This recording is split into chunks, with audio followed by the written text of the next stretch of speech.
Hey friends, Radhe Radhe. Welcome back to our channel that is Gyani politics. और आज हम discuss करेंगे कॉन्स्टिट्यूशन के बारे में। तो फर्स्ट ऑफ ऑल जो अरिस्टोटाइल हमको डेफिनेशन देते हैं उसको हम डिस्कस करते हैं। Constitution is the way in which citizens are the components of the state arrange in relation with one and another. Basically ये कहना चाहते हैं कॉन्स्टिट्यूशन एक प्रकार का ऐसा पाथ है जिसमें सिटीजंस बेसिकली माने जाते हैं कंपोनेंट्स ऑफ द स्टेट, और उनको अरेंज इस प्रकार से किया जाता है कि वो एक दूसरे में रिलेशन स्थापित कर पाए।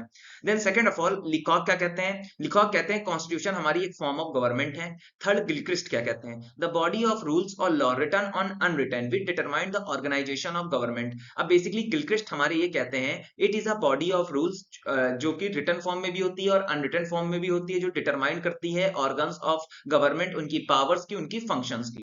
नेक्स्ट आता है what are the content of constitution. तो कॉन्स्टिट्यूशन को चार प्रकार में बांटा गया है और उसी के अंदर कुछ कंटेंट है बेसिकली जो कॉन्स्टिट्यूशन जिसके साथ डील करता है। पहला है organisation and forms of administration. किसी भी स्टेट के अंदर किस प्रकार का ऑर्गेनाइजेशन होना चाहिए और किस प्रकार का एडमिनिस्ट्रेशन चलना चाहिए उसको ये डिस्कस करता है। सेकंड है फंक्शंस क्या रहेंगे different types of organs of government के।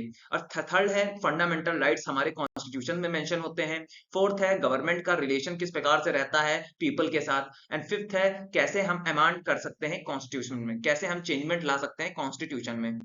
नेक्स्ट आता है क्लासिफिकेशन ऑफ कॉन्स्टिट्यूशन। तो कॉन्स्टिट्यूशन को बेसिकली चार कैटेगरी में क्लासिफाई किया गया है। पहला evolve, enacted, second legal, real, third है हमारा रिटन एंड अनरिटन, फोर्थ है flexible, rigid. And now we are going to discuss one by one.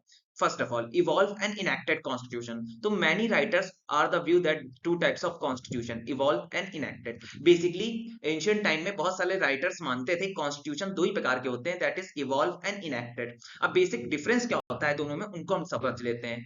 An evolved constitution is a result of the historical development. It is not frame. अब basically जो evolved constitution होता है इसका base जो होता है, मतलब इसका जो बेसिस है वो हिस्टोरिकल डेवलपमेंट है। ये ना ही कोई पर्टिकुलर टाइम पे बनता है और ना ही इसको कोई कॉन्स्टिट्यूएंट असेंबली बनाती है। इसका एग्जांपल है हमारा ब्रिटिश का कॉन्स्टिट्यूशन, क्योंकि ये ना ही कोई पर्टिकुलर टाइम में बना है और ना ही किसी कॉन्स्टिट्यूशनल असेंबली ने बनाया है।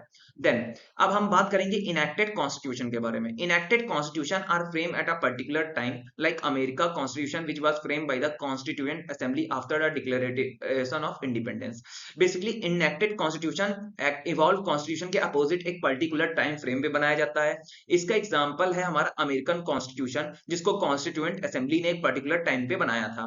अब सेकंड है अब बेसिकली इंडिया के बारे में हम देख लेते हैं। तो बेसिकली इंडिया का जो कॉन्स्टिट्यूशन है वो 26 नवंबर 1949 को बनके तैयार हुआ था और 26 जनवरी 1950 को इंप्लीमेंट हुआ था। सेकंड पॉइंट है legal and real constitution.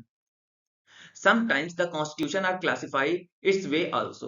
The written elements of the constitution consist legal. अब basically legal और real constitution में भी constitution को डिफाइन किया जाता है। ऐसा constitution basically जो written constitution होता है और इसके अंदर थोड़े convection और decision of courts को ऐड करके इसमें हम real constitution कहते हैं। इसका एग्जांपल है basically the constitution of America, जो कि कुछ ही आवर्स में पढ़ा जा सकता है लेकिन फुल इंफॉर्मेशन नहीं देता है। फुल इंफॉर्मेशन लेने के लिए हमको इसके अंदर के जो डिसीजन बाय कोर्ट्स, कन्वेक्शंस, कस्टम्स और रिचुअल्स को पढ़ना पड़ेगा। नेक्स्ट आता है हमारा रिटन एंड अनरिटन कॉन्स्टिट्यूशन। तो अब बेसिकली रिटन और अनरिटन कॉन्स्टिट्यूशन को डील करते हैं गार्नर। ये कहते हैं जो डिफरेंस होता है इवॉल्व और इनएक्टेड कॉन्स्टिट्यूशन वो सिमिलर है हमारा रिटन और अनरिटन कॉन्स्टिट्यूशन का। Unwritten constitution is one whose major portion is not written. अब बेसिकली अनरिटन कॉन्स्टिट्यूशन नाम से ही साबित हो रहा है कि इसका मेजर पोर्शन नहीं रिटन होता है। इट इंक्लूड्स, इसके अंदर बेसिकली कस्टम्स होते हैं, डिसीजन ऑफ कोस्ट होते हैं, और इस कॉन्स्टिट्यूशन को कोई भी कॉन्स्टिट्यूशनल असेंबली फ्रेम नहीं करती है। ये कॉन्स्टिट्यूशनल इनैक्ट नहीं किया जाता है, बेसिकली इवॉल्व होता है जिसका बेसिक प्रिंसिपल हिस्टोरिकल डेवलपमेंट होता है।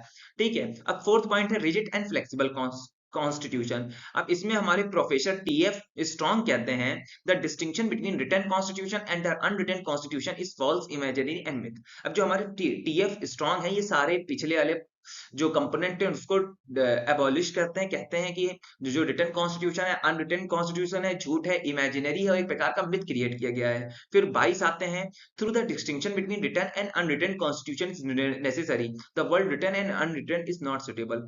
अब बेसिकली जो 22 आते हैं वो एक सब्स्टिट्यूट प्रोवाइड करते हैं रिटन और अनरिटन कॉन्स्टिट्यूशन का, और जो प्रोवाइड करते हैं that is flexible and rigid. Basically हमारा जो इंडिया का कॉन्स्टिट्यूशन है वो एक प्रकार से रिजिड कॉन्स्टिट्यूशन है क्योंकि इसमें चेंजमेंट लाने के लिए एक स्पेशल प्रोसीड्यूर को फॉलो किया जाता है, और उस स्पेशल प्रोसीड्यूर को हम नेक्स्ट वीडियो में डिस्कस करेंगे। तो जय श्री राधे।